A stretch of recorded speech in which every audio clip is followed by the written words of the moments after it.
পাইকপাড়া সার্বজনীন দুর্গোৎসব সমিতি রক্তদান শিবির। পাইকপাড়া সার্বজনীন দুর্গোৎসব সমিতি দুর্গাপুজোর সাথে সাথে করে আসছেন অনেক সামাজিক ক্রিয়াকর্ম।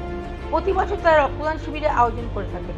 প্রতি বছরের মতো এই বছরের 28শে ডিসেম্বর তারা আয়োজন করেছিলেন এক রক্তদান শিবিরে। পাইকপাড়া সার্বজনীন দুর্গোৎসব সমিতি প্রাক্তন সভাপতি তথা কলকাতা পৌরসভার 4 নম্বর ওয়ার্ডের প্রাক্তন পৌর প্রতিনিধি প্রয়াত গৌতম হালদার মহাশয়ের জন্মজয়ন্তী উপলক্ষে আয়োজন করা হয়েছিল এই রক্তদান শিবিরে। এই মহতী অনুষ্ঠানে প্রধান অতিথি হিসেবে উপস্থিত ছিলেন কাশীপুর বেলগাছিয়া বিধানসভা কেন্দ্রের বিধায়ক তথা কলকাতার উপমহানগরী শ্রী অতীন ঘোষ।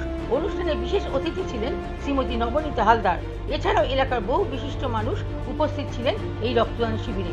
মোট 30 জন মানুষ স্বেচ্ছায় রক্তদান করেন এই রক্তদান। নমস্কার। আজকে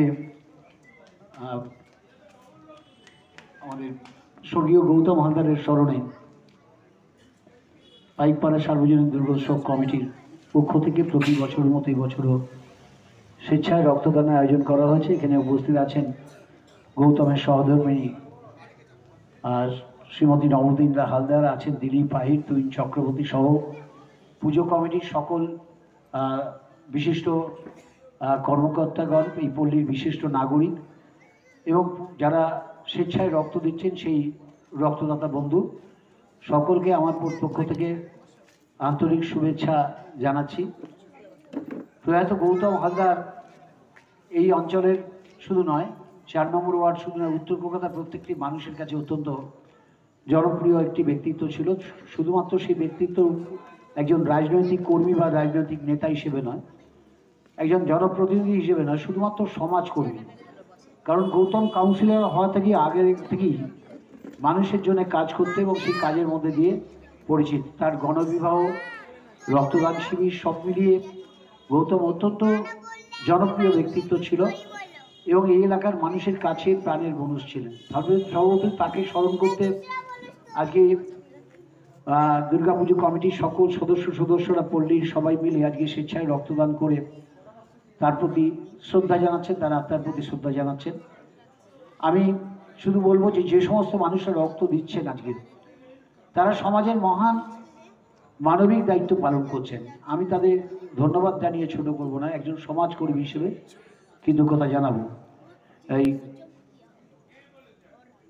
গাঙ্গুলিপাড়ার মহন কারণে সমস্ত সদস্যবৃন্দ, পল্লীবাসীরা প্রতি বছরই খুব সমারোহে তারা বিভিন্ন সামাজিক সাংস্কৃতিক কাজকর্ম পরিচালনা করেন। আমি এর আগেও গৌতমের সাথে এসেছি এবং গৌতমের বিহীন হিসেবে গৌতমের প্রয়াতা শ্রী বা প্রয়াতা গৌতমের সহধর্মিণী আমি নবনীতা হালদারের সাথেও এসেছি, এবছর এলাম।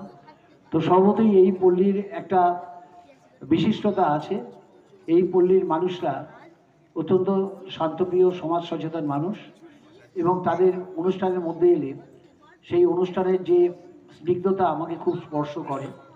এখানে আমি দুর্গাপুজোয় এসেছি, রক্তদান শিবিরের সামাজিক অনুষ্ঠানে এসেছি। তো আজকের এই শীতের দিনে যদিও একটু শীতটা কমে গেছে, সূর্য 1 তারিখ থেকে আবার পড়বে, তো এই শীতের উষ্ণতার মধ্যে রক্তদান একটি গুরুত্বপূর্ণ। কারণ আমরা জানি যে মানুষের দান করা রক্তের উপরই মানুষের জীবন রক্ষা করে, কৃত্রিম উপায়ে রক্ত তৈরি করা যায় না। সর্বতি যারা রক্ত দিচ্ছেন সেই সমস্ত রক্তদাতা তারা মহান সমাজের কর্তব্য দায়িত্ব পালন করছেন, একজন মানুষত্বের পরিচয় দিয়েছেন। তাই রক্তদাতাদের আমি ধন্যবাদ জানিয়ে ছোট করব না, একজন সমাজ কর্মী হিসেবে কৃতজ্ঞতা জানাবো।